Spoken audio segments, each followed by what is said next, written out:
On a 5-1 run, and we got Mets, Dodgers, Guardians, Yankees. Let's talk some playoff baseball. What's going on, everyone? Welcome back in to another episode for Just a Bet Outside. I'm your host, Steven, and I'm ready to talk some more playoff baseball as we are now in the championship series. Oh, so close to crowning a World Series champion. A wild weekend, including the Guardians winning on a grand slam over Tariq Skubal. That was crazy, but we'll get into these two games and everything. But quick reminder, Monday Night Football Best Bets video is out now. Go check it out. We preview the game and give our two favorite bets. If we hit both, we make it 3 winning weeks in a row in the NFL. So, real quick before we get anything, we got two Jabbo MVPs. Let's pull them up. And there it is at Marcia Coleman, True MC1, and at Sean Thomas 5587. Thank you to both of you for becoming a Jabbo MVP. We really appreciate it. Really helps back, and it's never required. Obviously, always appreciated. If you want to become one, hit that join button below the video.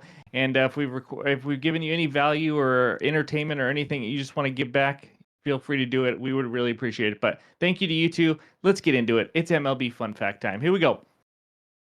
In 1911, this is wild, there was a baseball team comprised of death row inmates. No joke. It was in Wyoming. The baseball team and those players could delay their execution if they won more baseball games. That's what they were playing for. Now that's stressful, I would say. Anyways, there's more to the story. Go look it up. It's pretty wild. But in this video, we're going to recap the weekend, which for me was just one bet. So it's going to be pretty easy. And then we're going to preview Mets-Dodgers Game 2 after the Dodgers put an absolute beatdown on the Mets in Game 1. And then Guardians-Yankees Game 1 of the ALCS. And then we'll go over the bets recap.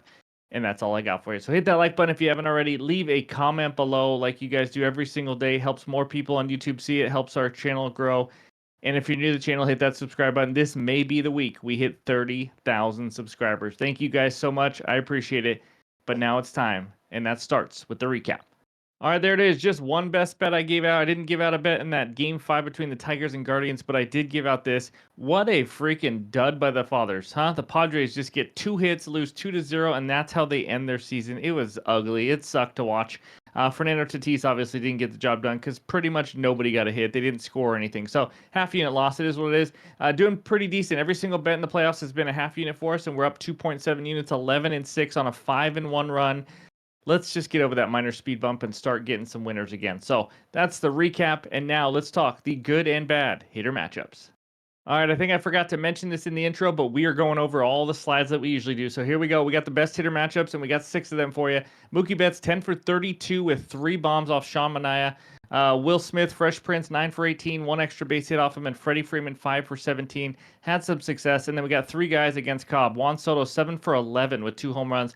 Gleyber Torres, 3 for 9 with 2 home runs, and Alex Verdugo, 3 for 7 off of Cobb. So those are the best hitter matchups. Walker Buehler was going to be on the mound, but he is no longer. So that's all we got for the hitter matchups. And now let's take a look at the bad hitter matchups. And we only got 2.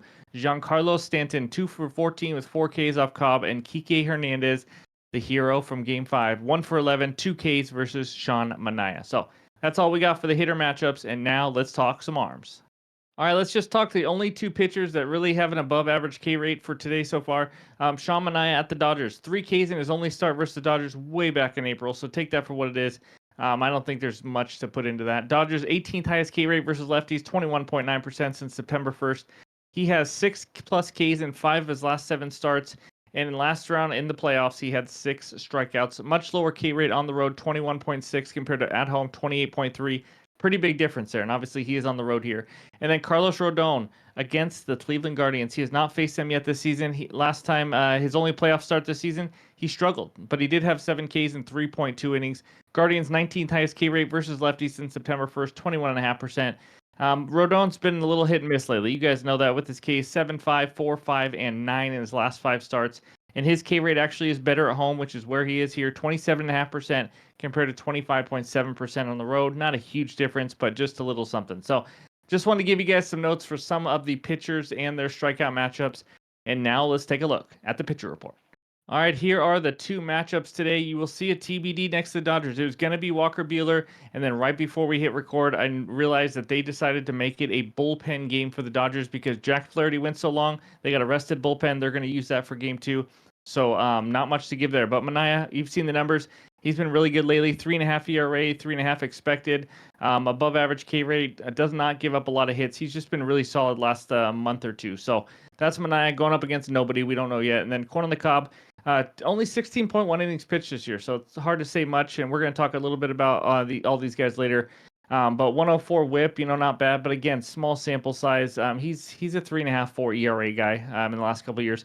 And then Carlos Rodon, you see it right there. He's been very hit and miss. He can look good, and then he can absolutely suck. Let's just face it. He has about a 4 ERA, 4 expected ERA, about average with walks and command, and above average strikeout rate. He can miss some bats. So that's the pitcher report for October 14th.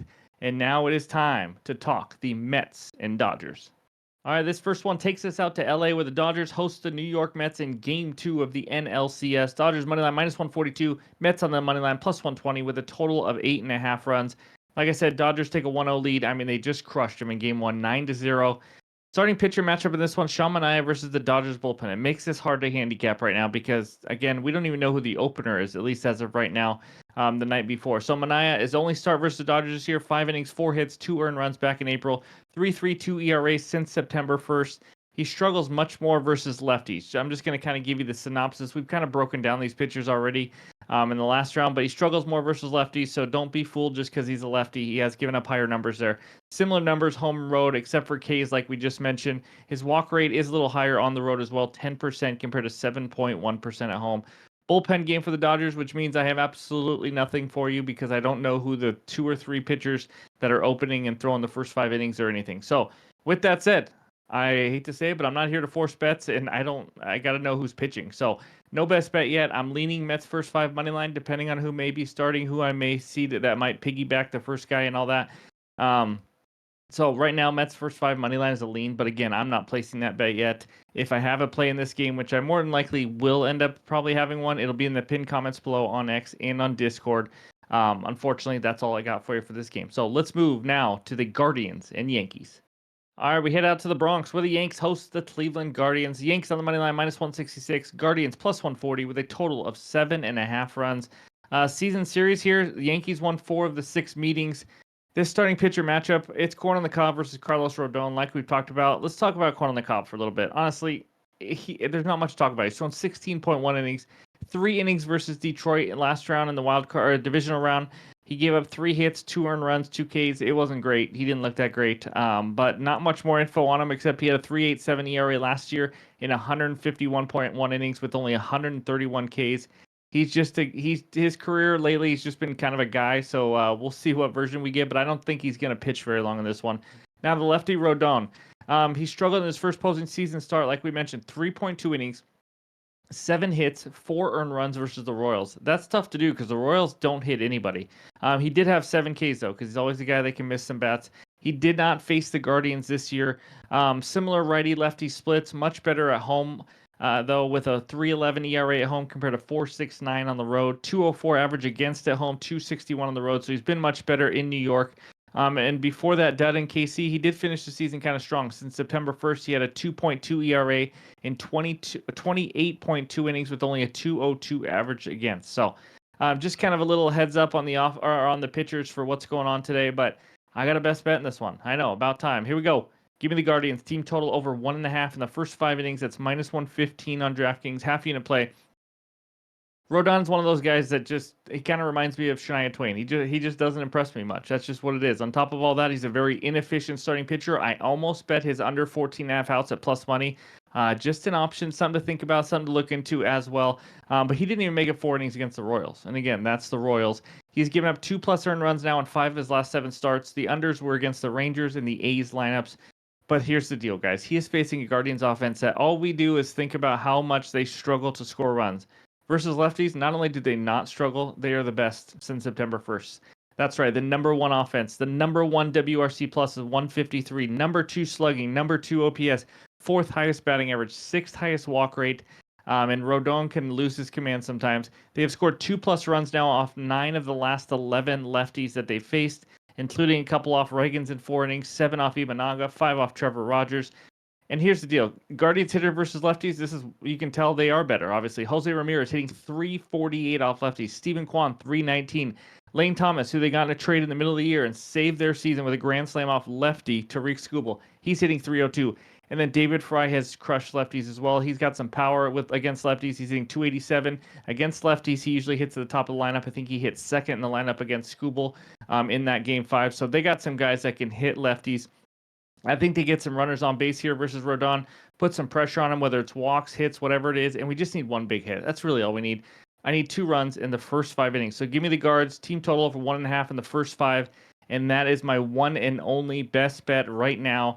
And like I said, any added plays will be in the pinned comments on X, on Discord, but just don't know enough about the Dodgers-Mets game the night before yet to really give you anything I feel comfortable with. So before we get out of here, let's check out the recap. All right, the one and only bet, the Guardians team total over 1.5 in the first 5 innings for a half unit, minus 115 on DraftKings. Let's get a winner, maybe 2 winners if I have another added play in the pinned comments below. But thank you guys for watching. I appreciate it. Hit that like button if you haven't already. And go check out that Monday Night Football video as we look for a 2-0 sweep and give you the preview between the Bills and the Jets. Thanks again. Hope everyone has a great Monday, and we'll talk to you soon.